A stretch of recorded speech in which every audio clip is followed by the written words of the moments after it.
on DevTV. Today's broadcast continues the conversation we started in my last episode, where we're discussing refugee settlements and private sector engagement. The question I'm pondering today is, should private sector actors see refugee settlements as they see new towns? Now, why do I think this?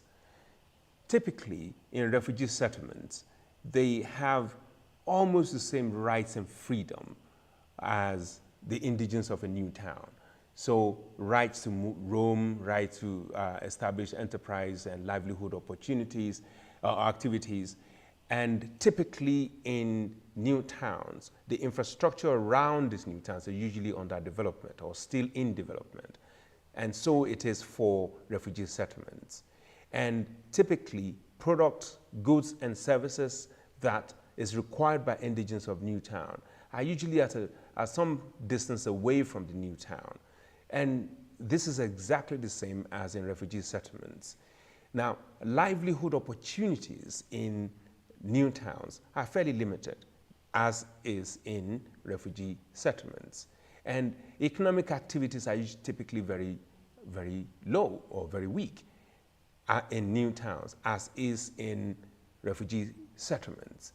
So the reorientation in my mind is that the perspective that private sector actors should take is the same perspective that they would take if they're entering new towns. So what's the implication for development professionals?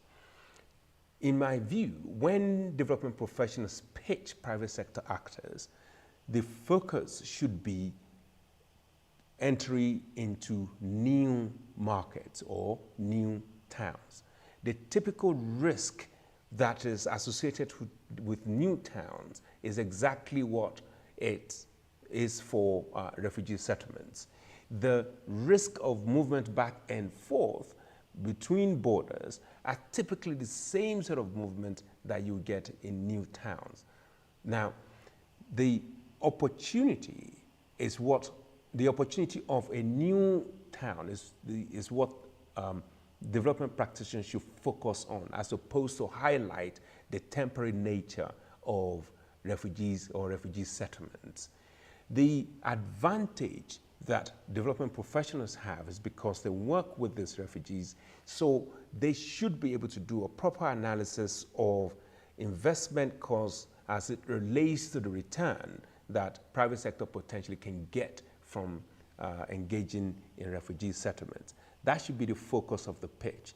The pitch should also explicitly state time to profit or time to break even for the level of investment required to provide products and services in new towns. And it's exactly the same thing that it should be for refugee settlements. And there's a typically in new towns, you have government initiatives, you have donor initiatives to encourage investment development promotions and initiatives of all sorts. So development professionals should really seek out these opportunities that private sector actors can tap into so they can engage with refugee settlements. These are my views. This is what I think.